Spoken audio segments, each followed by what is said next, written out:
네, 반갑습니다. 오랜만에 오셨네요. 더 반갑습니다. 제가 오늘 여러분한테 이제 선보일 강연 제목이 뭔가요? 루이 16세와 마리 앙뚜아네트. 많이 아시는 분들이죠, 그죠? 그죠?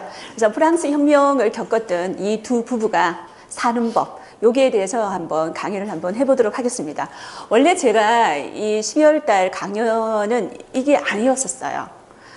저는 나름 인디언에 대해서 또 인디언 보호구역에 사는 인디언들의 얘기를 한번 해보고 싶었고, 또 인도의 그 수많은 종교에 대해서도 이야기 한번 해보고 싶어가지고 12월 초까지는 거기에 대해서 이제 고민하고 몰두하고 있었는데, 계속 그 한 달 동안 뉴스 검색어, 국제 뉴스에 보니까 프랑스에서 시위가 계속 일어나고 있더라고요. 그러니까 노란 조끼 시위가 계속 일어나고 있어가지고, 이번 주에 그치겠지, 이번 주에 그치겠지 그랬는데 지금 한 달 넘게 시위가 계속되고 있거든요. 그걸 보는 순간, 내가 이 12월 달에 이 프랑스 혁명을 꼭 해야 되겠다. 안 해서는 안 되겠구나. 이 기회를 놓쳤으면 안 되겠구나 싶어서 갑자기 이 강의 교환을 변경을 해가지고 이 프랑스 혁명에 대해서 이 강의를 하게 되었습니다. 자, 여러분 앞에 딱 보는 순간 이게 뭐가 보이신가? 뭐가 보이시나요? 전 세계인이 다 알고 있죠. 이게 에펠탑이라는 거, 그죠? 그러니까 지금 이게 파리의 랜드마크이기도 하지만 유럽의 랜드마크이기도 합니다. 이 에펠탑이. 그리고 그 유럽의 젊은이들, 아니 전 세계의 젊은이들한테 설문조사를 한번 해봤어요. 어떤 설문조사를 해봤냐고 해보니까 당신들이 꼭 프로포즈 받고 싶은 장소, 어디게 그러니까 꼭 1등으로 넣는 장소가 바로 이 에펠탑이었습니다. 첫 키스 받고 싶은 장소도 에펠탑으로 나왔습니다. 한번 해보시죠. 네. 한번 해보시죠. 제가 왜 이 에펠탑을 제 첫 번째 화면을 했느냐 하면, 이 에펠탑은 누구에 의해서 만들어져서 에펠탑이 되었죠? 에펠에 의해서 만들어졌기 때문에 에펠탑이었습니다. 그럼 에펠이 왜 이 에펠탑을 만드느냐 하면 바로 프랑스 혁명 100주년 기념으로 만들었습니다. 그러니까 프랑스 혁명이 몇 년에 일어나는 거는 여러분들 다 알고 있습니다. 우리가 학교 때 많이 배웠죠. 그러니까 연도 중에서, 세계사 연도 중에서 가장 외우기 쉬운 연도입니다. 1789년에 일어났습니다. 그래서 100주년 기념이니까 이 에펠탑은 몇 년에 만들어졌을까요? 1889년에 만들어졌겠죠. 그죠? 그래서 이 1889년에 파리에서 엑스포가 열렸습니다. 만국 박람회가 열렸는데, 그때 이 에펠탑이 그 혁명 100주년을 기념해서 만든 탑이 바로 이 에펠탑이었습니다. 근데 이 에펠탑이 만들어질 당시에 찬사보다는 오히려 비난을 더 많이 들었다는 거죠. 특히 예술인들이 굉장히 많은 비난을 했습니다. 이런 철덩어리, 쇳덩어리를 감히 파리의 미관을 해치게 여기에다가 꽂아 놓다니. 특히 가장 싫어했던 사람이 누구였냐면 모파상이었습니다. 모파상. 그래서 모파상이 어떻게 하면 이 에펠탑을 안 볼 수 있을까? 파리에서 에펠탑을 보이지 않는, 볼 수 없는 장소가 딱 한 군데가 있습니다. 어디에 가면은 이 에펠탑을 볼 수 없을까요? 에펠탑 안에. 그래서 항상 이 모파상은 에펠탑을 가장 많이 이용했죠. 에펠탑 안에 있는 식당에서 항상 점심을 먹었다고 합니다. 그래서 원래 이 에펠탑이 만들어졌을 때 한 20년 정도만 사용하고 철거를 해야 되겠다고 생각을 했는데, 지금 계속 이 파리 전 세계인들의 명소가 되었죠. 그죠? 그래서 1991년에 세계문화유산으로 지정되는 정도로 이 에펠탑은 파리의 명소, 전 세계인들이 즐겨 찾는 그 프로포즈의 명소가 되었다고 합니다. 자, 그러면 요 에펠탑이 있는 이 파리의 역사, 이 프랑스의 역사에 대해서 한번 살펴보도록 하겠습니다. 자, 드디어 나왔죠, 그죠? 굉장히 뉴스를 많이 봤을 겁니다. 노란 조끼를 입은 시위대. 그러니까 노란 조끼가 어떤 의미인고 하니, 우리가 운전자들이 노란 조끼를 많이 입잖아요, 그죠? 안전을 위해서. 그래서 이 프랑스에서 이 노란 조끼를 입은 시위대가 왜 시위를 벌이는고 뉴스를 검색해 보니까 이렇다고 해요. 그러니까 프랑스 정부에서, 마크롱 정부에서 유류세를 인상했어요. 그러니까 유류세 인상에 직격탄을 받았던 직업이 어떤 직업일까요? 운송을 하시는 분들이죠, 그죠? 택시 기사분들, 그리고 또 트럭 운전사들, 그리고 또 지방에는 교통이 불편해가지고 반드시 자가 운전을 해야 되는 사람들이 있죠. 그러니까 이런 사람들이 그 노란 조끼를 입은 시위대에 합류를 했다는 겁니다. 얼마 전에 이 마크롱 정부에서 이제 타협안을 내놓았죠, 그죠? 이제 오늘 또 이렇게 뉴스 검색을 해보니까 또 프랑스에서 파란 조끼를 입은 시위대가 또 시위를 벌이고 있다고 합니다. 왜냐하면 한 달 넘게 이 프랑스에서 시위가 계속 벌어지고 있으니까 이 시위를 진압해야 되는 사람 누구죠? 바로 경찰이라는 거죠. 그러니까 경찰들이 너무너무 힘든 거예요. 그러니까 시위 진압을 한 달 넘게 진압을 하니까 너무 힘들다. 우리도 처우를 개선해달라. 그래서 경찰들이 지금 또 시위를 벌이고 있다고 합니다. 그래서 제가 이 뉴스를 보는 순간 이 프랑스는, 이 파리 사람들은 뭔가 이 혁명의 DNA, 어떤 그런 DNA를 가지고 있는 그런 시민들이 아닐까, 그런 생각이 들더라고요. 자, 그러면 당시 1789년으로 한번 돌아가 볼까요? 그때는 무엇을 입은 시위대가 있었습니까? 바로 샹킬로트입니다. 샹킬로트. 자, 우리가 보통 킬로트라고 하면은 여기 보이시죠? 자, 여러분 혹시 반바지를 즐겨 입으십니까? 그러면 여러분은 귀족 혈통을 가지고 있습니다. 유럽에서. 자, 이게 바로 킬로트입니다. 그러니까 킬로트는 보통 귀족이 입는 반바지를 의미하죠. 근데 앞에 상이 붙어 있으면 뭐냐면 킬로트를 입지 않은. 그러니까 상은 우리가 그러니까 불어로 영어에서 without을 말한다. without, 없는. 그러니까 킬로트가 없는, 이런 뜻이 되겠죠. 그죠? 그래서 당시 이 1789년에 이 프랑스의 시위대는 상킬로트를 입었다는 거죠. 그러니까 귀족의 어떤 사회 질서에 반대한다는 의미에서. 그래서 이런 긴 바지 보이시죠? 긴 바지. 여러분 다 긴 바지 입고 계시네요. 그죠? 그러니까 여러분은 상킬로트를 입고 계십니다. 자, 그러면, 자, 볼게요. 여기 가보셨죠? 그죠? 그죠? 요게 바로 어딥니까? 개선문이죠. 그죠? 개선문입니다. 이 개선문을 잠시 보시면요. 개선문 부근을 한번 봐주시겠어요? 자, 방사선형으로 뻗어 있죠. 그러니까 도로가 지금 몇 개 정도 나와 있습니까? 방사선으로. 금방 눈으로 확인이 되시죠. 그죠? 한 12개 정도가 도로가 나 있습니다. 이런 파리 개조 계획이 언제 이루어졌냐 하면 나폴레옹 3세에 의해서 이루어졌습니다. 1853년에. 그래서 이 나폴레옹 3세가 이 파리를 개조할 때, 그러니까 빈민촌을 다 허물고, 그죠? 그 상하수도 시설을 전부 다 이제 개보수를 하면서 이 파리 개조 계획을 오스만 남자계한테 지시를 했었는데, 이런 식의 형태가 만들어졌다는 거죠. 근데 이 파리 개조 계획의 핵심은, 목적은 뭐냐면, 이 시위를 가장 어떻게 막기 위해서, 가장 효율적으로 막기 위해서. 그러니까 우리가 개선문에서 방사선용으로 다 뻗어 있기 때문에 시위대가 어느 방향으로 오는지 다 확인할 수 있다는 거죠. 그래서 그 방향으로 왔을 때 바리케이트를 치면은 그 시위를 아주 효율적으로 진압할 수 있다. 이런 생각이 당시 이 나폴레옹 3세 정부에 의해서 있었다는 거죠. 그래서 이 프랑스 같은 나라는 굉장히 어떤 시위 문화가 굉장히 발달되어 있고, 또 시위 문화에 대해서 또 언론도 굉장히 이렇게 부정적으로 보는 언론이 없습니다. 우리가 보통 시위를 하거나 혁명을 했을 경우에 폭력이라는 부분에, 시위에 있었던 폭력성 부분에 언론이 초점을 맞추는 반면에 이 프랑스 언론 같은 경우는 전혀 그런 게 없다는 거죠. 그들의 요구사항에 철저하게 초점을 맞추어서 정부의 대책이 어떤 부분이 있을까라는 그런 부분에 대책을 맞춰가지고 지금 프랑스 언론 같은 경우는 현재 보도를 하고 있다고 그러고 있다고 합니다. 이게 바로 파리의 개선문이었습니다. 자, 그러면 이 프랑스 혁명이 왜 시작되었는지 짧게 한번 살펴보고 우리가 본론에 들어가도록 하겠습니다. 프랑스 혁명은 왜 일어났을까요? 바로 이것 때문입니다. 바로 이 프랑스 혁명 전에 불합리한 구체제, 이 구제도를 우리가 앙시앙레즘이라고 합니다. 여러분이 얼마나 불합리한지, 합리적인지 불합리한지 한번 따져볼까요? 당시 이 3신분이라고 해가지고 제일 첫 번째 1신분 뭡니까? 성직자죠. 제 2신분은 뭐예요? 귀족이죠. 제 3신분은 평민이었습니다. 부르주아도 이 제 3신분에 속하고 있죠. 그런데 성직자하고 바로 귀족, 그러니까 1신분과 2신분이 전체 2%밖에 안 돼요. 인구 2%밖에 안 되는데 전체 토지의 몇 프로를 가지고 있습니까? 40%를 가지고 있다는 거죠. 근데 인구의 98%를 되는 평민들은 토지가 어느 정도 가지고 있습니까? 60%밖에 안 되죠. 그죠? 그런데 더 문제는 뭐냐면 이 2%의 1신분과 2신분이 40%의 토지를 가지고 있으면서 면세 혜택을 가지고 있다는 거죠. 세금을 한 푼도 안 내고 있다는 거죠. 대신에 98%의 인구, 대다수의 인구가 세금을 내고 있는데 당시 누구한테 세금을 내고 있었냐면, 자, 얼마간의 농사를 지으면, 밀농사를 지으면, 자, 누구한테 세금을 내야 될까요? 제일 먼저 교회에 11조를 내게 됩니다. 다음에 봉건 영주가 또 세금을 거두어 갑니다. 다음에 국왕이 또 세금을 거두어 가죠. 그래서 이 국민들은 너무너무 힘들었다는 거죠.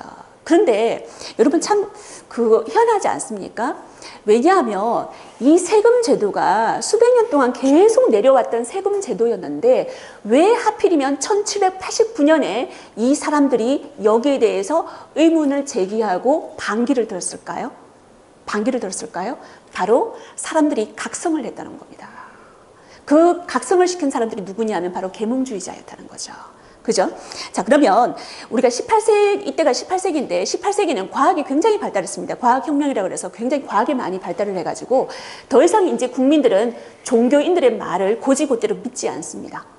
예전에 파문한다 그러면 가장 두려워했던 사람들이었는데 이제 그 파문도 두려워하지 않다는 거죠. 그런 사람들의 말보다 나의 이성을 믿기 시작한다는 거죠. 나의 이성으로서 그 불합리함을 어떻게 비판을 한다는 겁니다. 권위에 도전한다는 겁니다. 거기에 대한 어떤 모든 이런 사회의 어떤 이런 흐름들을 바로 계몽사상가들이 만들어냈다는 거죠. 자, 그래서 제가 이 프랑스 혁명을 하다 보면, 이 혁명을 강의하다 보면은 우리가 앞서 영국에는 청교도 혁명이 있고 미국에는 독립혁명이 있습니다. 이 세 혁명의 공통점이 뭐냐면 바로 세금 때문에 일어나는 거예요. 과세 때문에 일어나는 겁니다. 근데 어떤 세금을 내가 부과받을 때, 정부로부터 부과받을 때 그게 합리적이고 당연하다고 생각하면은 혁명이 일어나지 않습니다. 근데 부당하다고 생각했을 때 혁명이 일어나는 거죠. 그죠? 자, 그러면 이 당시에 어떤 세금 행정의 부당성은 어디에 기인을 했느냐 하면 그 당시에 이 1789년에 굉장히 기근이 들었다는 거죠. 흉년이 들어가지고 밀값이 밀로 만든 빵값이 폭등을 했습니다. 빵값뿐만이 아니라 물가가 폭등을 했죠. 여러분 영화 레 미제라블 아셨죠? 그죠? 그 장발장이 뭐를 훔쳤습니까? 빵을 훔쳤죠. 그죠? 그러니까 빵값이 너무너무 폭등을 해가지고 굶어 죽는 사람들이 너무너무 많았다는 거죠. 이때 이제 루이 16세가 어떤 대책 방안을 강구하게 됩니다. 여러분이 만약에 이 당시에 왕이었다 그러면 어떤 식으로 대책 방안을 강구했을까요? 누구한테 세금을 매기는 게 정당할까요? 맞죠, 그죠? 1신분하고 2신분한테 지금 현재 면세 혜택을 받고 있는 이 신분들한테 세금을 부과하는 게 훨씬 더 정당하겠죠, 그죠? 그러니까 루이 16세도 그렇게 생각을 했습니다. 그럼 누가 반발을 할까요? 1신분하고 20분 이런 기득권층이 분명히 반발을 하겠다는 거죠. 그래서 이 당시에 이 루이 16세가 생각을 했던 게 뭐냐면 바로 이 사람들의 세금을 부과하기 위해서는 이 산부회의 승인을 얻어야 되겠다. 의회의 동의를 얻어야 되겠다. 그래가지고 175년 만에 바로 이 산부회 의회를 소집하게 됩니다. 소집하게 되는데 문제는 뭐냐면 표결 방식에 있어서 문제가 생겨났다는 거죠. 표결 방식에 있어서. 당시 루이 16세 때 이 프랑스의 재정 적자는 어마어마했습니다. 왜냐하면 루이 16세가 유일하게 받았던 유산들이 굉장히 많습니다. 받았던 유산들이 뭐냐 하면 선대의 할아버지 때부터 그러니까 루이 14세, 15세 루이 15세는 아버지가 아니고 할아버지였거든요. 그러니까 루이 14세가 30년 전쟁을 일으켜요. 루이 15세가 7년 전쟁을 일으킵니다. 본인 루이 16세는 미국 독립전쟁에 또 지원을 해주게 됩니다. 그래서 수십 년간에 걸친 이 막대한 전쟁으로 인해 가지고 국방비 예산이 굉장히 많이 늘어났다는 거죠. 그래서 정부의 재정 적자가 계속 쌓이게 되었다는 겁니다. 이 재정 적자를 메꾸기 위해서 의회를 소집했는데 이 1신분, 2신분, 3신분 간의 표결 방식의 대립에 의해 가지고 드디어 이 제3신분이 이 의회를 박차고 나가가지고 뭐를 만들었느냐 하면 바로 이겁니다. 어디로 갔습니까? 이 의회에서 나와가지고 바로 테니스 코트로 갔죠. 그러니까 테니스 코트에 가가지고 테니스 코트 선서를 하게 됩니다. 이때 선서 내용이 무엇이냐 하니 바로 헌법이 제정될 때까지 우리는 해산하지 않겠다. 그러면서 제3신분이 국민의회를 이때 만들어내게 됩니다. 그러니까 국민의회예요. 제3신분의 의회가 아니고. 그러니까 보편적인 국민을 대변하겠다 이런 뜻이겠죠, 그죠? 여기에서 보면은 여기에서 보면 이 산부회가 열리는 그런 그림인데요. 여기 보면 제1신분 성직자 그룹이 있죠. 제2신분 귀족 그룹이 있습니다. 제3신분 평민 대표자 그룹이 있습니다. 이 당시 1신분, 2신분이 야, 너희들 천민, 이 평민 대표자 그룹하고 우리는 같이 앉을 수가 없다. 구분을 해서 앉게 해달라고 좌석 배치가 이렇게 되어 있는 거죠. 그러니까 좌석 배치가 이렇게 되어 있습니다. 저 끝에 보면은 누가 보이십니까? 앉아있는 사람이 바로 누굽니까? 루이 16세죠. 그 옆에 있는 분이 누구예요? 있는 사람이 누구예요? 바로 마리 앙뚜아네트입니다. 바로 여기 있습니다. 그런데 이 두 사람은 한 달 전에 장자를 잃었습니다. 결핵으로 아들이 죽게 되었죠. 그죠? 그러니까 한 달 뒤에 산부회가 열렸다는 거죠. 자, 다음에 여기 보시면 이게 테레스코트 선서하는 그림인데 오늘 그림이 굉장히 많이 나올 겁니다. 이 그림인데요. 우리가 프랑스 혁명의 또 주동 인물이라 그러면 로베스피에르를 우리가 잊지 못하죠. 그죠? 로베스피에르가 어디에 있냐면 바로 여기 있습니다. 요 사람. 그러니까 가슴에 두 손을 얹고 벅차하고 있는 이 사람이 바로 로베스피에르입니다. 그리고 요 사람이 당시 국민의회의 의장입니다. 그 다음에 여기 보면은 복장을 하고 있는 거 보니까 성직자처럼 보이죠. 그죠? 이 성직자 세 사람이 어떤 종교의 어떤 단합을 위해서 서로 부둥켜 껴안고 있는 거죠. 이게 바로 테네스코트 선서입니다. 다음에, 자, 이렇게 해가지고 만약에 루이 16세가 이 국민의회의 어떤 생각에 동조를 하고 그랬으면 더 이상 혁명은 일어나지 않았겠죠. 그죠? 그런데 소문이 돌았어요. 어떤 소문이 돌았느냐면 왕이 파리 주변을 에워싸고 군대로 에워싸고 우리 국민의회를 해산하려고 한다. 이런 소문이 막 돌았다는 거죠. 이때 국민들이 드디어 일어섰습니다. 언제? 7월 14일. 이게 바로 프랑스 혁명 기념일입니다. 이 프랑스 혁명 기념일인데 여기가 그 유명한 어디예요? 바스티유 감옥입니다. 우리 교과서에는 바스티유 감옥이라고 하는데 원래는 바스티유 요새라고 해야 된다고 그렇게 합니다. 이 바스티유 감옥에 이 파리 시민들이 들고 일어났습니다. 왜 이 감옥을 습격했을까요? 이 감옥에 바로 탄약이 있기 때문이죠. 그러니까 이 감옥에 오기 전에 무기고를 습격을 해가지고 소총 3만 점을 획득을 했습니다. 근데 소총은 있는데 탄약이 없으면 안 되겠죠. 그죠? 근데 이 바스티유 요새에 탄약이 있다는 소문이 있다는 겁니다.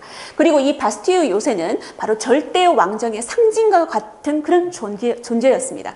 그래서 이 대포를 몰고 또 총을 들고 칼을 들고 여기에 가가지고 감옥소 소장하고 단판을 지었죠.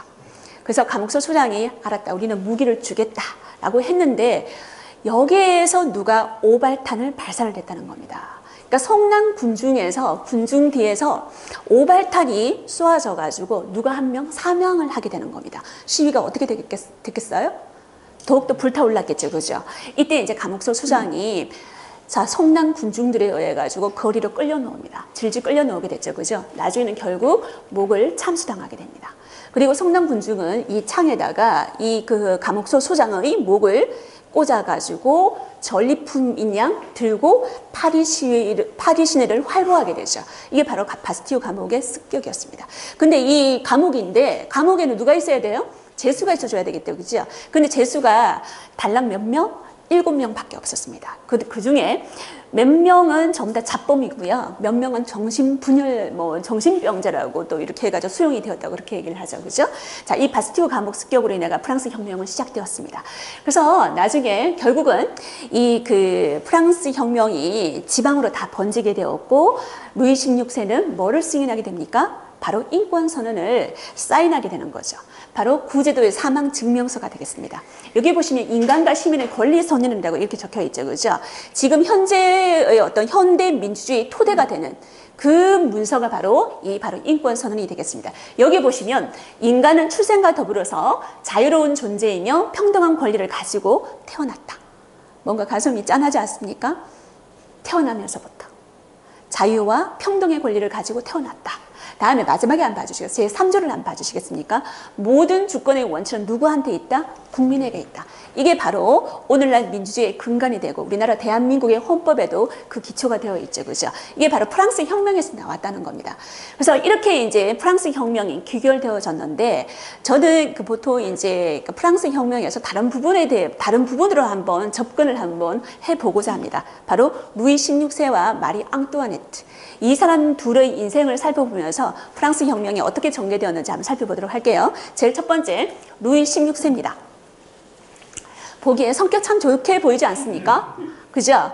굉장히 어떤 그 성실한 남자, 어떤 선한 남자의 어떤 표본인 것처럼 굉장히 또 성격이 좋아 보입니다. 근데 이 사람의 성격은 어떤 성격이냐면 굉장히 수줍음이 많은 사람이었어요. 내성적인 사람이었고요. 그리고 부끄러움을 굉장히 많이 탔던 그런 사람이었습니다. 하지만 성실했고 혼자 있기를 좋아했고 그런 사람이었죠. 이런 사람이 왕이 되었다는 겁니다. 왕이 되었다는 겁니다. 그죠? 그러니까 루이 16세는 보통 굉장히 이렇게 뚱뚱한 몸매를 가지고 있다고 그래요. 원래 이거 몸에 이게 몸집에 이제 뭐 몸집이 좀 있고 좀 이게 좀 살집이 좀 있으면은 훨씬 사람의 어떤 성격이 좋아 보이지 않습니까? 자, 이 루이 16세의 인생을 한번 살펴보도록 할게요. 자, 결혼을 앞둔 마리 앙뚜아네트와 루이 16세의 모습입니다. 굉장히 어린 시절의 모습이죠. 그죠? 이 두 사람이 결혼했을 때 나이가 14살, 15살이었습니다. 아이고, 한번 생각 한번 해보십시오. 그러니까 선생님 자녀분이 한 14살, 15살 좀 되죠. 그죠? 그때 두 사람이 결혼을 했다는 겁니다. 왕태자 시절에. 자, 이 당시에 이제 그 결혼을 앞두고 두 왕실에서, 그러니까 프랑스 같은 경우는 부르봉 왕실입니다. 그리고 이 오스트리아 같은 경우는 우리가 합스부르크 많이 들어보셨죠. 그죠? 합스부르크 왕실입니다. 우리가 부르봉 왕실 같은 경우는 선생님 혹시 술 좋아하십니까? 술 중에서 위스키의 대명사가 뭐죠? 버번 위스키죠. 그죠? 그 버번이 부르봉에서 나왔어요. 버번 위스키에서 버번이 부르봉에서 나왔거든요. 그죠? 그러니까 부르봉 왕실의 왕태자와 합스부르크가의 어떤 공주였던 마리 앙뚜아네트가 결혼을 하기 전에 예전에는 뭐를 이제 주고받았냐 하면 사진 같은 거 있죠. 요즘 같으면 사진 결혼을 하는데 예전 같으면 그림을 그려가지고 이제 서로 보여주고 오케이 그러면 결혼하자 이렇게 되었거든요. 그죠? 근데 당시 루이 16세의 사진은 뽀샵질이 굉장히 많이 되어 있다는 거죠. 예, 원래는 이렇게 날씬하고 이렇게 샤프한 몸이 아니었다는 거죠. 그러니까 마리 앙뚜아네트가 결혼식 날 처음으로 만나서 그림과 다른 루이 16세의 모습에 깜짝 놀랐다고 합니다. 과연 내 신랑이 맞는지 이렇게 깜짝 놀랐다고 하는 그런 비사가 있다고 얘기를 하기도 하죠. 그죠? 그러니까 루이 오거스트입니다.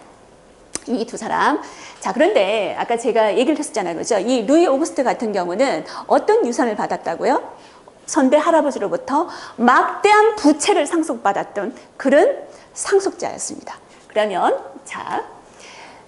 이 당시에 이 베르사유 행진을 하기 전에 우선 이 루이 16세에 대해서 잠깐 얘기를 한번 해보고자 합니다. 그러니까 루이 16세의 성격은 방금 제가 얘기를 했었죠. 그죠? 내성적이고 소심하고 굉장히 또 부끄러움 많은 소년이었는데 그 루이 16세가 좋아하는 취미 활동이 하나 있었습니다. 어떤 취미 활동을 가지고 있었냐면 창고에 들어가가지고 대장간에 들어가가지고 자물쇠를 만드는 거였어요. 그러니까 자물쇠를 만들고 돌을 다듬고 그리고 사냥을 좋아를 했었는데 그죠? 그러니까 대장간에 들어가서 뭔가 뚜닥뚜닥 끓이는 거. 그러니까 쇠를 뚜닥뚜닥 끓여서 자물쇠를 만들고 돌을 뚜닥뚜닥 끓여가지고 돌을 다듬어내고 이런 거를 굉장히 좋아했다는 거죠. 특히 결혼을 하고 난 다음부터 더욱더 심해졌다고 합니다. 제가 예전에 그 이슬람을 한 적이 있었죠. 그죠? 그러니까 이슬람에 대해서 강의를 한 적이 있었는데 이 이슬람의 창시자가 누굽니까? 누구죠? 무함마드죠. 그러니까 무함마드도 결혼하고 난 다음에 어디에 들어갔다고요? 동굴로 들어갔다고 그랬죠. 그러니까 이 남자 루이 16세 같은 경우는 결혼을 하고 난 다음에 어디로 들어갔다고요? 대장간으로 들어가셨어요. 선생님은 어디 들어가셨어요? 저는 부엌으로? 부엌으로 들어가셨어요. 선생님은 어디로 들어가셨어요? 남자들은 왜 자꾸 결혼하면 자꾸 어느 곳으로 숨는지 모르겠습니다. 자, 그래서 계속 들어가게 되었는데 제가 한번 살펴봤습니다. 이 남자는 왜 결혼을 하면서 대장간으로 자꾸 숨기 시작했을까? 그러니까 루이 14세하고 루이 16세가 그러니까 루이 16세가 왕이 되기 전에 왕태자 시절에 그러니까 14살의 마리 앙뚜아네트하고 결혼을 했었잖아요. 그죠?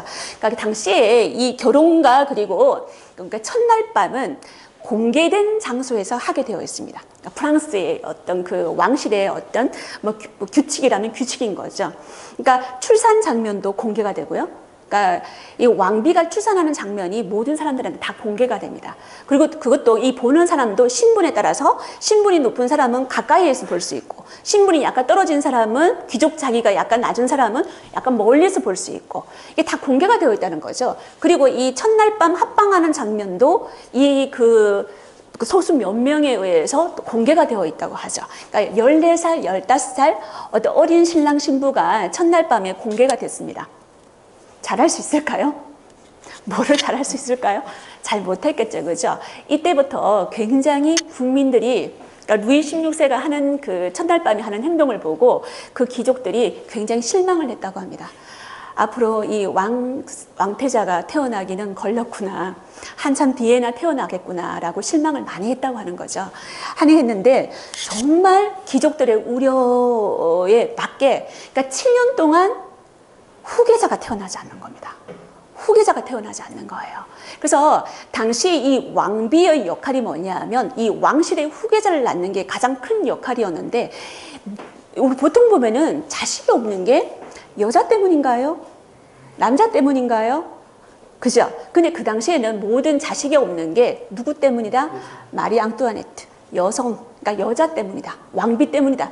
이런 식으로 오해 아닌 오해가 쌓여지기 시작했다는 거죠. 그런데 결정적으로 문제가 있었습니다. 문제가 있었습니다. 이게 나중에 이 그 루이 16세가 어떤 그 의사하고 상담했던 기록이 남아 있었는데요. 그러니까 루이 16세가 드디어 이제 그러니까 자녀를 출산하게 되었는데 출산하게 된 결정적인 이유가 딱 두 가지가 있었다고 합니다. 하나는 마리 앙뚜아네트의 오빠가 드디어 마리 앙뚜아네트가 있는 프랑스 파리에 오게 되었다고 합니다. 프랑스 파리에 오게 되어가지고 그 매제죠, 그죠? 그러니까 매제였던 루이 16세한테 밤에 꿀팁을 전수해 줬다고 합니다. 꿀팁을 전수해 줬다고 하면 이건 역사 기록이에요. 제가 막 꾸며낸 얘기가 아닙니다. 그러니까 꿀팁을 전수해 주고 난 다음에 그리고 이 그 루이 오거스트, 루이 16세가 또 이제 약간 외과적인 시술을 받았다고 해요. 그러니까 시술을 받고 난 다음에 그리고 또 처남한테 또 꿀팁을 전수받고 난 다음에 드디어 결혼 7년 만에 아니군요. 결혼 8년 만이군요. 그러니까 1770년에 결혼했으니까 1778년에 첫 번째 딸을 드디어 출산하게 됩니다. 그러고 난 다음에 영거푸 아들 둘이를 장남과 차남을 출산하게 되는 거죠. 그래서 총 이 마리 앙뚜아네트하고 루이 16세 사이에 자녀는 총 4명입니다. 총 4명입니다. 다음에 그런데 이 루이 16세 같은 경우는 아까 제가 그 베르사유 요새의 어떤 습격 사건까지 또 제가 얘기를 했잖아요. 그죠?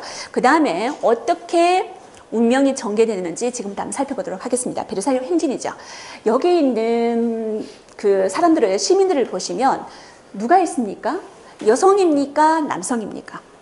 여성이죠, 그죠? 이 베르사유 행진이 우리 세계사회에서 어떤 최초의 어떤 근대적인 여성 시위의 원조라고 얘기하기도 합니다.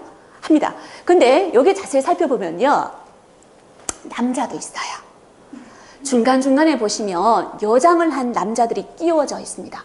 왜냐하면 당시에 이 그 시위대를 경찰들이 굉장히 진압을 굉장히 무섭게 했기 때문에 여성들한테는 조금 더 약간 소프트하게 진압을 했었거든요. 그죠? 그래서 남성들도 여성으로 변장을 하고, 그러니까 여장을 하고 시위에 참여했다고 합니다. 그러면 베르사유 행진이 왜 있었냐면, 당시에 그 루이 16세가 인권 선언에 사인을 하지 않는다는 거죠.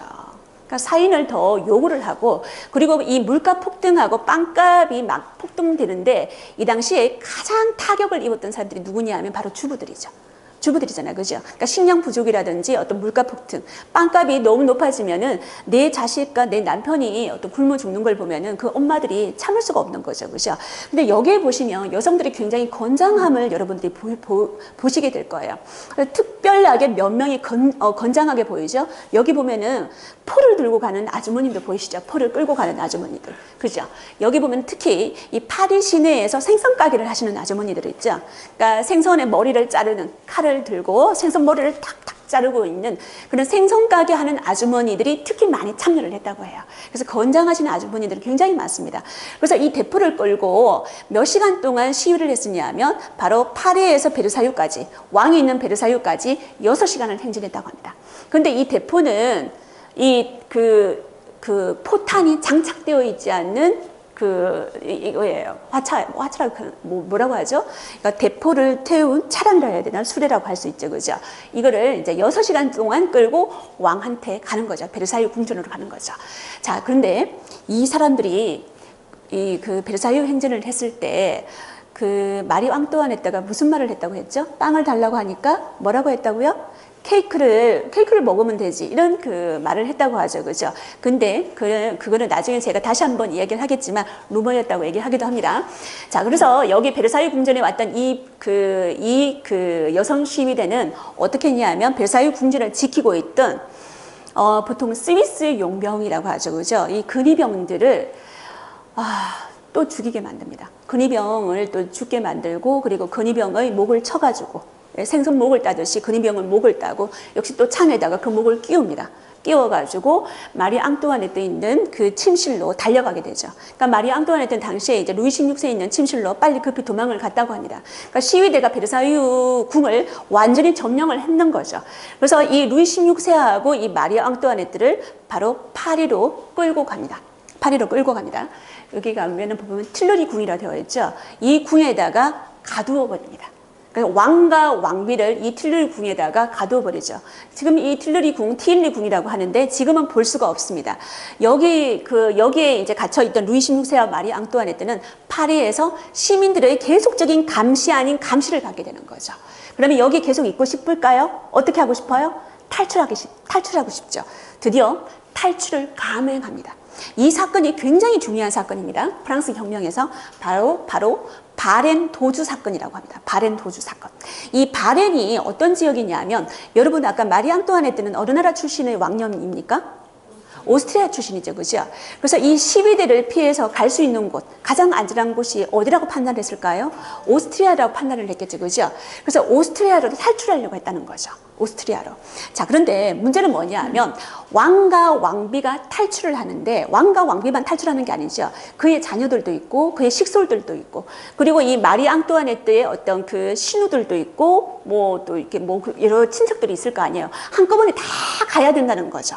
한꺼번에 다 가야 되는데 자, 짐을 사는데 시간이 굉장히 늦어졌어요. 그런데 이 마차 행렬을 보면은 누가 봐도 왕과 왕비의 마차 행렬이에요. 너무 화려하고 너무나 대규모의 행렬이었다는 거죠. 그래서 어디에서 잡혔냐면 바렌에서 잡혔습니다. 바렌에서. 바로 이 프랑스와 오스트리아의 국경 그 접경 지역이죠. 이곳에서 잡히게 되었는데 문제의 원인, 이 잡히게 된 원인은 누구 때문이냐면 바로 루이 16세 때문이었습니다. 왜냐하면 마차 밖으로 얼굴을 빼꼼히 내밀었기 때문이죠.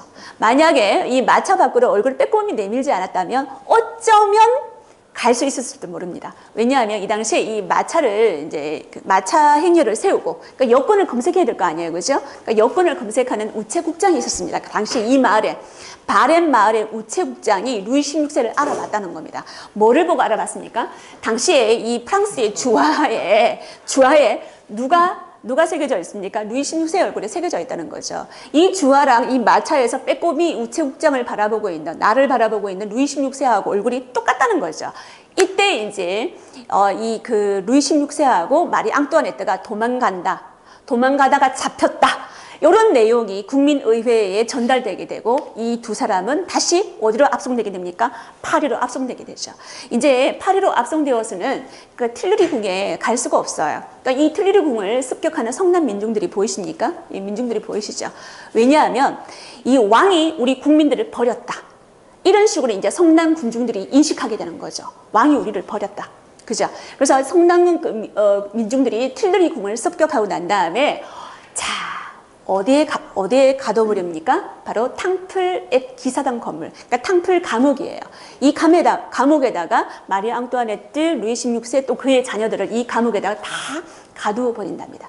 그래서 이 감옥에서 이제 단두대로 가기 전까지 이 감옥에서 그들은 여생을 보내게 되는 거죠. 자, 바로 루이 16세가 단두대에 처형되는 이 장면입니다. 바로 혁명광장이죠. 그죠? 콩코르드라고 하기도 하고 콩코르드라고 하기도 하는데 이 혁명광장에서 루이 16세는 자, 단두대에 이슬로 사라집니다. 저기 보면 루이 16세의 목을 들고 있는 그 혁명군의 모습이 보이죠. 그죠? 그러니까 루이 16세가 자, 죽기 전에 이런 말을 했다고 합니다. 국민들이여, 나는 죄가 없다. 요 한마디를 남기고 단두대에 이슬로 사라졌다고 합니다. 과연 여러분들은 루이 16세가 죄가 없다고 생각하십니까? 죄가 없다고 생각하십니까? 그러니까 제가 그 지난달에 했던 강연 중에서 리더의 성공 법칙이 있죠. 그죠? 그러니까 리더의 덕목 중에 하나가 유능함이 있어요. 그러니까 무능한 리더는 악이라는 거죠. 그죠? 과연 이 루이 16세는 과연 죄가 없는지 여러분들이 다시 한번 살펴보시기 바랍니다. 자, 그러면 오늘 이 단두대가 계속 많이 나올 건데요. 우리가 저번에 그 촛불혁명 당시에 뭐 전모 변호사가 5월 단두대로 보내겠다 이런 말을 많이 했죠. 그죠? 5월 단두대 이러면서 단두대로 모두 보내겠다 이런 말을 모 변호사가 했던 걸로 제가 기억을 하는데 이 단두대에 대해서 한번 살펴보도록 하겠습니다. 그러니까 인민의 면도날이라고 불렸죠. 그러니까 별칭이 인민의 면도날이었습니다. 그러니까 이 단두대는 참수하는 거잖아요. 그죠? 굉장히 이게 예전에는 굉장히 고급 참수형이에요. 그러니까 참수형이라는 것은 보통 일반 평민들은 참수형을 당하지 못해요. 그러니까 누구한테 참수형을 행하냐 하면 바로 귀족들이죠. 그러니까 귀족들이죠. 그러니까 우리나라 같은 경우는 보통 예전에 조선시대 때 어떤 식으로 반역자를 죽이게 되죠? 사약을 내리게 되죠. 그죠? 그러니까 수지 발부는 뭐예요? 그런 거 있잖아요. 그죠? 신체 발부는 수지 부모다. 이런 말 있잖아요. 그죠? 그러니까 신체를 굉장히 소중하게 여기기 때문에 보통 사역으로 처형을 하는데 이 서양 같은 경우는 보통 참수형을 내린다고 합니다. 참수형을. 그러니까 참수형을 내리는데 이거는 바로 죽음의 평등이죠. 죽음의 평등이죠. 그러니까 귀족도 참수형이지만 우리 평민들도 참수형으로 죽여달라. 이런 겁니다. 이런 겁니다. 그래서 우리가 프랑스 혁명에서 우리가 상징하는 게 뭐냐 하면 자유, 평등, 우애가 있잖아요. 그죠? 그 중에 한 균목이 평등입니다. 그러니까 죽음의 평등부터 지켜졌다는 거죠. 자, 그러면 이 단두대가 만들어지기 전에 그러면 평민들은 어떤 식으로 이 처형을 당했을까요? 제일 첫 번째, 뭡니까? 화형도 있었죠. 화형. 우리가 화형으로 대표적으로 죽었던 사람이 누굽니까? 잔드르크가 있었죠. 그죠? 또 뭐가 있습니까? 그러니까 사지를 찢어 죽이는 거열형이 있습니다. 거열형이 있고요. 또 뭐가 있습니까? 교수형이 있습니다. 교수형. 그래서 교수형에 처했을 경우에는 사람이 금방 죽지 않는다고 그래요. 한 3분, 5분 동안 숨이 붙어 있다고 하거든요. 근데 가장 끔찍한 게 뭐냐 하면 도끼로 사람을 죽이는 거예요. 도끼로 참수하는 거거든요. 근데 이 당시에 이 도끼를 찍을 때 귀족들 같은 경우는 돈을 좀 주어가지고 좋은 망나니를 사기 때문에 단 한 번에 참수를 할 수 있는데 평민들 같은 경우는 날이 잘 안 드는 도끼를 가지고 사람을 죽이게 되었거든요. 그죠? 그래서 사람 목을 칠 때 한 3번, 5번 쳤다고 해요. 근데 그때까지 사람 숨이 살아남아있다고 생각하면 굉장히 끔찍한 사형 도구 중에 하나였겠죠. 그죠? 그래서 단두대가 이 당시 프랑스 혁명기 때 만들어졌다는 겁니다. 누구에 의해서? 바로, 기요탱. 박사에 의해서 고안이 되었다 그러죠. 그죠? 근데 이 단두대에 보시면 이 칼날이 비스듬하게 되어 있죠. 그죠? 요 방법은, 요 아이디어는 누가 내온 거 하니? 바로 루이 16세가 냈다 그래요. 루이 16세가. 이 루이 16세가 취미 활동 중에 사냥이 있었잖아요. 그죠? 그러니까 사냥을 하다 보니까 칼이 사슬일 경우에 더 목이 잘 잘리더라라고 이렇게 충고를 해줬다는 거죠. 원래는 반달형이었는데 이렇게 사슬로 된 겁니다. 그리고 이 칼의 무게가 무거우면 무거울수록 목이 잘 잘릴 수 있겠죠. 그죠? 그래서 이 칼의 무게가 40kg 정도 됩니다. 그러니까 2.3m의 높이에 있는 이 칼. 그래서 우리가 보통 위치 에너지가 운동 에너지로 전환되는 거죠. 이 과학적으로 말했을 경우에 이게 바로 단두대의 어떤 힘이라고 할 수가 있습니다. 근데 이 기요탱 박사가 이 단두대를 고안했을 경우에는 굉장히 어떤 사형수의 인권을 생각해서 고안을 했던 건데 이 당시 단두대에 의해서 프랑스 혁명기 때 1년 동안에 총 몇 명이 목이 잘린 거 아니 1년 동안 15,000명 정도가 목이 잘렸다고 해요. 가장 작게 잡았을 때가 15,000명이었다고 합니다. 그래서 이 기요탱 박사는 굉장히 슬퍼했다고 해요. 왜냐하면 이 단두대가 자신의 이름, 기요틴으로 불리기 때문에. 그래서 굉장히 슬퍼했다는 그런 얘기도 있습니다. 다음에 마리 앙뚜아네트에 대해서 얘기를 한번 해볼까요? 어떻습니까? 되게 예쁩니까? 되게 예쁩니까? 당시 이 올림머리가 굉장히 당시 유럽 왕실에서 유행이었다고 그러죠. 귀족들 사이에서. 그래서 올림머리를 어떻게 하면 더 풍성하게 더 높이 올릴까? 그러니까 귀족 부인들이 경쟁을 했다고 합니다. 굉장히 애띤 모습의 마리 앙뚜아네트입니다. 그런데 이 마리 앙뚜아네트 그러면은 우리가 사치와 욕망의 아이콘, 사치와 욕망의 대명사처럼 되어 있는데 이 마리 앙뚜아네트를 가장 철부지 아이콘으로 우리가 각인시켰던 말이 뭐냐 하면 바로 조금 전에 제가 말했던 빵이 없으면 케이크나 먹지 이런 말을 했다고 하죠. 그죠? 그런데 정확하게 이 사람이 이렇게 했다는 기록은 없습니다. 이게 나중에 꾸며진 루머일 뿐이죠. 그래서 루이 15세 루이 15세의 왕비였던 어떤 그 왕비가 했다고 전해지기는 하지만 마리 앙뚜아네트는 했다고 그러니까 전해지는 기록은 없습니다. 루머일 뿐이에요. 그런데 이 마리 앙뚜아네트 같은 경우는 어떤 그 별명을 가지고 있을까요? 제일 첫 번째, 적자 부인이에요. 여러분 부인이 별명이 적자 부인이라 그러면 여러분은 행복하시겠습니까? 슬프겠죠, 그죠? 근데 이 적자 부인, 바로 사체의 대명사. 다음에 두 번째, 오스트리아 뭡니까? 계집이죠. 여기까지는 그래도 참을만 합니다. 근데 혁명이 가열되면 가열될수록 별명이 점점 험해져요. 마지막에 뭐가 있습니까? 오스트리아 암캐까지. 이런 별명이 붙여질 정도로 굉장히 프랑스 혁명기 때 이 마리 앙뚜아네트는 그 프랑스 민중들에 의해서 가장 매도되어졌던, 그죠? 가장 그들이 그 무너뜨려야 했던 적이었다는 거죠. 그러면 마리 앙뚜아네트의 인생에 대해서 한번 살펴보도록 하겠습니다. 이 마리 앙뚜아네트 같은 경우는 합스부르크가의 어떤 왕녀였죠, 그죠? 그러니까 엄마가 마리아 테레지아예요. 그러니까 오스트리아의 여제입니다. 그러니까 이 오스트리아 여제였던 이 마리아 테레지아는 굉장히 아름다운 여제로 굉장히 유명한데요. 자녀가 굉장히 많습니다. 자녀가. 그러니까 이 마리 앙뚜아네트 같은 경우는 이 마리아 테레지아의 15번째 자녀이면서 11번째 딸이었어요. 11번째 딸이었어요. 그래서 여기 보시면 마리 앙뚜아네트 보이시죠? 이 그림에서 가장 작은 이 아이가 바로 마리 앙뚜아네트입니다. 그래서 당시에 이 유럽 왕실에서는 어떤 그 결혼 그 동맹이 있었냐면, 내가 이웃 나라와 동맹을 맺고 싶을 때는 자녀들끼리 뭐 하는 거? 결혼시키는 거. 그러니까 이런 게 있었다는 거죠. 그래서 이 마리아 테레지아 같은 경우는 자녀들이 굉장히 많잖아요, 그죠? 특히 딸들이 굉장히 많았거든요. 굉장한 인적 자원을 많이 보유하고 있었다는 거죠. 그러니까 주변에 외교를 하기 굉장히 좋다는 거죠, 그죠? 이 나라하고 뭔가 내가 동맹을 맺고 싶을 때는 또 결혼을 시키고, 또 저 나라하고 동맹을 맺고 싶으면 또 얘하고 또 결혼시키고. 그래서 이 유럽 왕실의 보통 그 왕비나 다음에 공작 부인들은 대부분 마리아 테레지아의 자녀였다고 생각하시면 됩니다. 그래서 여기에서 이제 오스트리아 여행 가면 쇤브른 궁전이라고 있죠, 그죠? 거기에서 이 마리아 앙뚜아네트는 자랐다고 합니다. 보통 이 합스부르크가 여인들은 보통 마리아라는 그 이름을 가장 많이 달고 있습니다.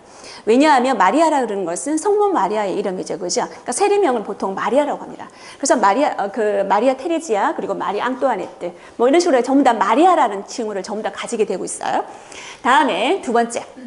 그러면 마리 앙뚜아네트를 이렇게 적자 부인, 사치와 욕망의 대명사로 만들었던 사건이 있습니다. 그게 바로 뭐냐 하면 다이아몬드 목걸이 사건이죠. 이 다이아몬드 목걸이 이런 거 본 적 있습니까? 스님 한 이 정도 목걸이면 한 어느 정도 가격을 한번 보시겠어요? 2조 정도. 스님 어느 정도 보이십니까? 5천억 정도 되죠, 그죠? 5천억 정도 됩니까? 그 정도로 많이 보여셔요? 그러니까 굉장히 화려한 목걸이죠, 그죠? 한 200억 정도로 추산을 하고 있다 그래요. 이 목걸이 하나가 200억 정도로 추산은 되고 있는데, 이 다이아몬드 목걸이 사건이 바로 마리 앙뚜아네트가 이제 나락으로 떨어지게 되는 결정적인 사건이 된다는 겁니다.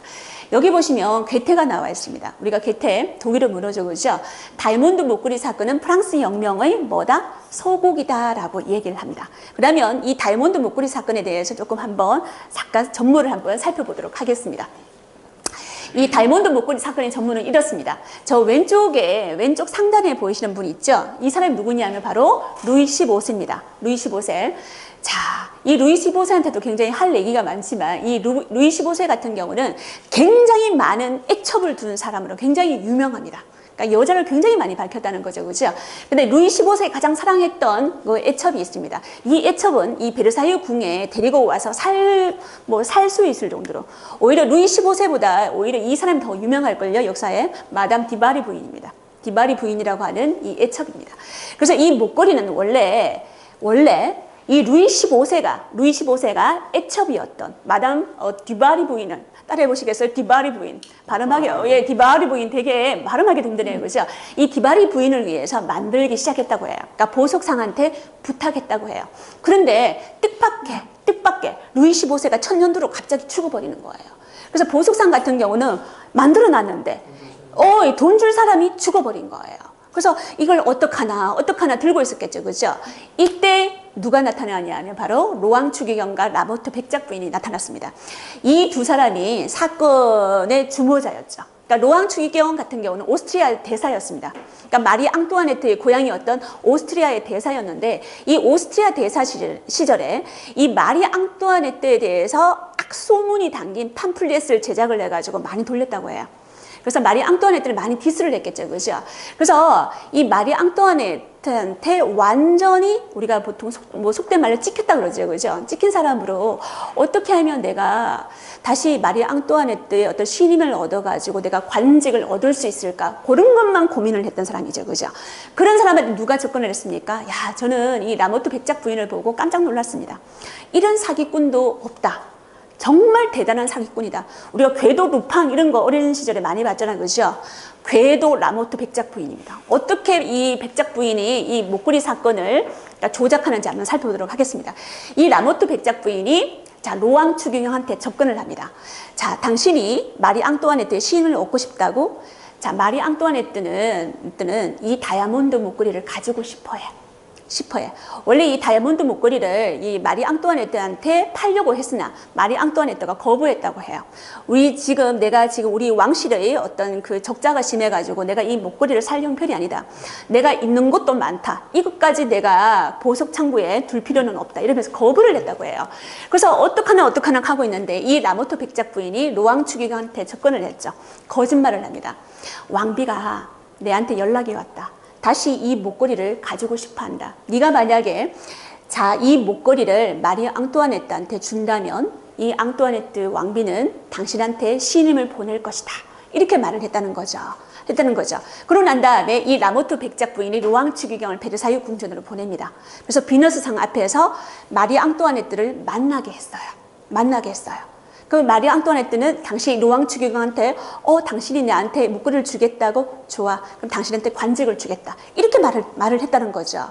그런데 거기 베르사유 궁전 비너스상 앞에 나타났던 사람은 마리 앙뚜아네트가 아니고 가짜였다는 거죠.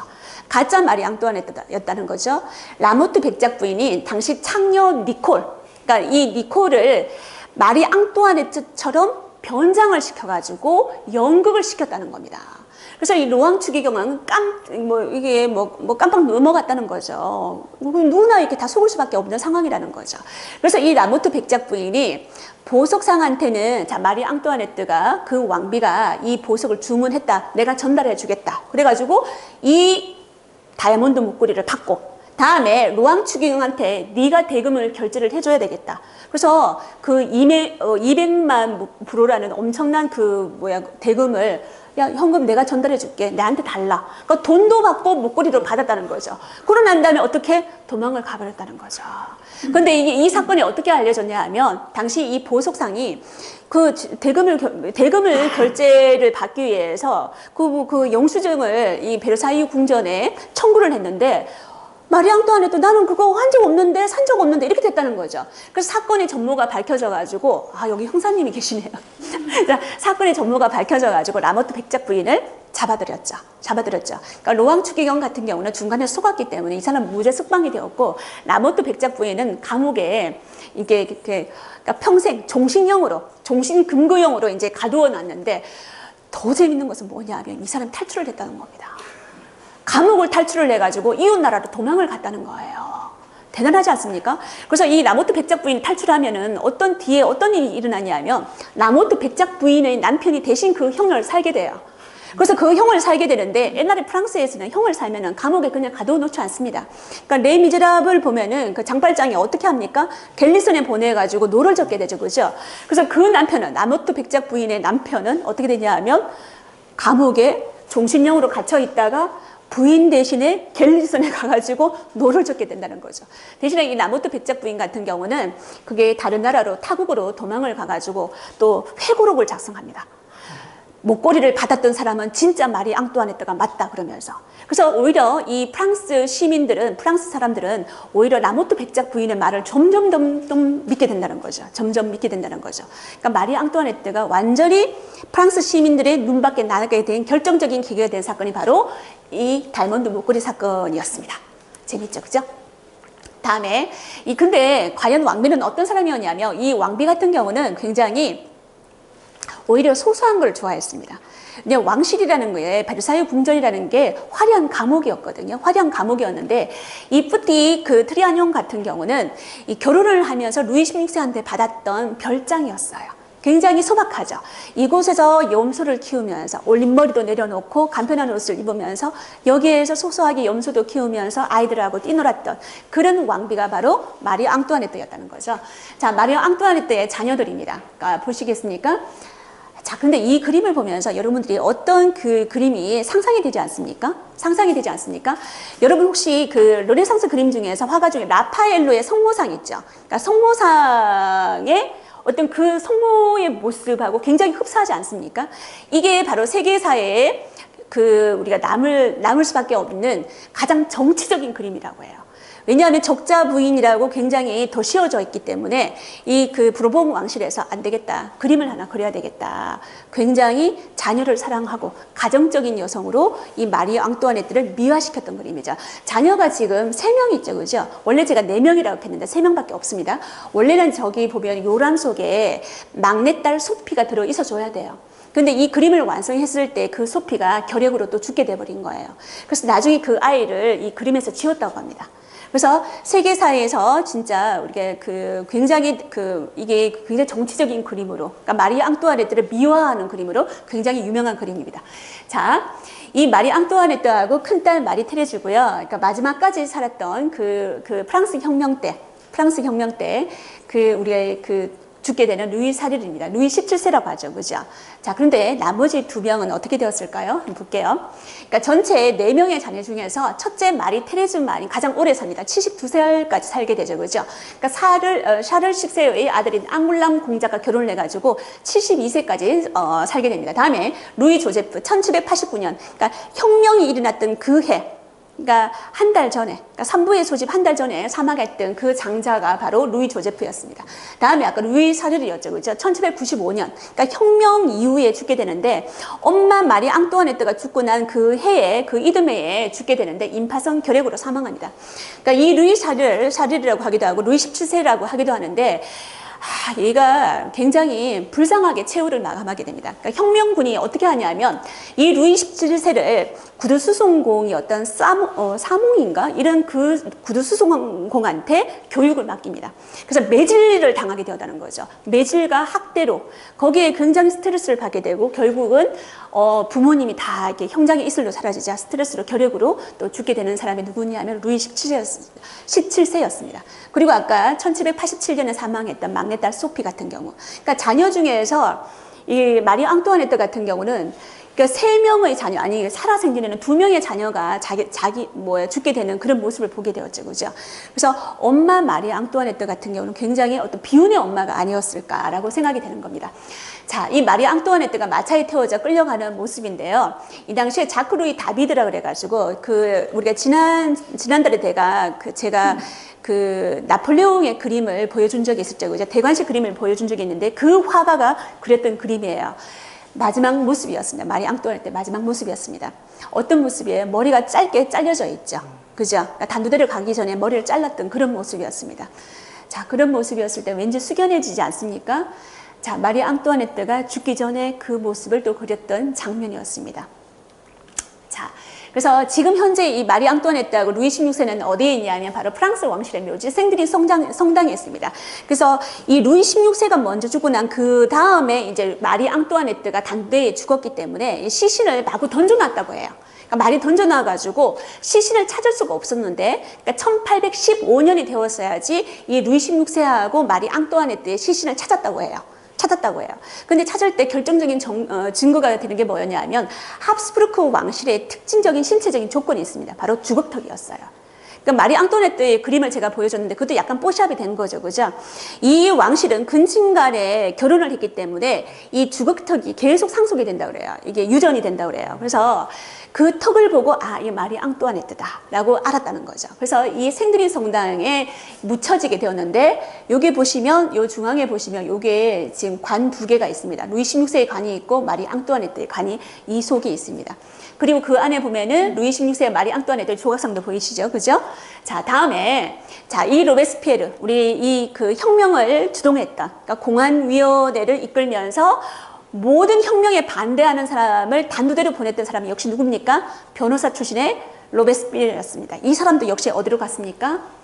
바로 단두대로 가게 되었죠. 여기 보시면 로베스피에르가 여기 수레에 앉아서 처형을 기다리고 있습니다. 그러니까 손수건을 여기 입에 대고 있죠, 그죠? 처형을 기다리고 있는 로베스피에르의 모습이었습니다.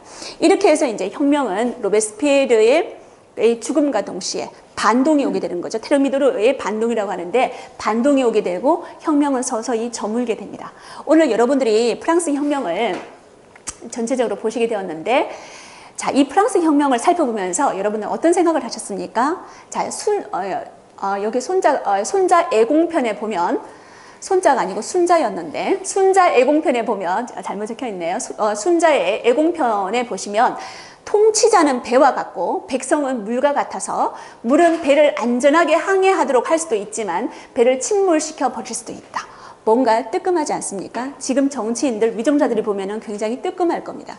그래서 우리가 이런 마음을 갖고 항상 살아야 되는데, 저는 혁명을 보면서 어떤 생각을 했었냐 하면, 앞서 제가 이 순자의 애공편을 가장 열심히 실천했던 사람이 누구냐 하면 바로 이 정관의 치를 완성했던 당나라의 태종 이세민이었습니다. 이세민은 이 순자의 애공편을 항상 마음속에 품고 있었다고 그래요. 그러니까 백성을 무서워할 줄 알았다는 사람이죠. 그래서 백성을 무서워하면서 정관의 치라는 이런 치세를 만들어냈던 사람이 바로 이세민이었습니다. 자, 그러면 저는 바로 이 혁명은 저는 커피라고 생각합니다. 혁명은 커피입니다. 뭔가 매칭이 되나요? 안 될 것 같죠, 그죠? 왜냐하면 이 커피의 속성이 뭐예요? 각성이죠. 각성이죠. 각성을 해야지만 혁명이 가능하다는 겁니다. 저는 이 혁명을 수업할 때마다 남편하고 부부싸움을 해요. 그때마다 공부를 할 때마다, 혁명을 공부할 때마다 제가 각성을 하기 때문이죠. 나의 현재의 인권에 대해서. 그래서 제가 프랑스 혁명을 막 이렇게 지금 이 강의를 한다고 준비를 하다 보니까 남편이 옆에서 두려워하고 있는 게 보였었어요. 또 자기 아내가 또 각성을 하면 어떡할까 싶어가지고 지금 열심히 설거지하고 있는 우리 남편이 지금 이걸 보고 있어줘야 될 건데. 그래서 이 프랑스 혁명을 통해서 이 커피, 성질인 어떤 각성, 이게 이제 두드러지게 보이는데, 여러분 혹시 프랑스를 여행하시게 되면 카페 거리가 굉장히 많죠, 그죠? 카페 거리가 굉장히 많죠. 혹시 선생님은 여행을 좋아하시니까 가보실 수도 있겠네요, 그죠? 이 카페의 원조, 프랑스 최초의 카페입니다. 여기가 어디냐면 러 프로코프라는 카페입니다. 여기 보시면 프로코프라고 적혀 있죠, 그죠? 신스 얼마입니까? 1686년이에요. 그러니까 1686년부터 지금까지 계속 현재까지 이어져 오고 있는 게 이 프로코프라는 카페입니다. 원래 이 프랑스는 카페 이전에 살롱이 있었죠. 살롱 문화가 있었습니다. 바로 사교의 장이었고 토론의 장이었습니다. 이곳에서 정치를 비판했다는 거죠. 르 프로코프를 이용했던 사람, 여러분 중에서 아는 사람이 굉장히 많습니다. 바로 계몽사상가 중에서 볼테르가 있었고요, 루소가 있었고요, 몽테스키에도 있었습니다. 나폴레옹도 이곳을 이용했다고 해요. 그리고 이 미국의 어떤 헌법을 기초했던 사람이 누구냐 하면 벤자민 프랭클린입니다.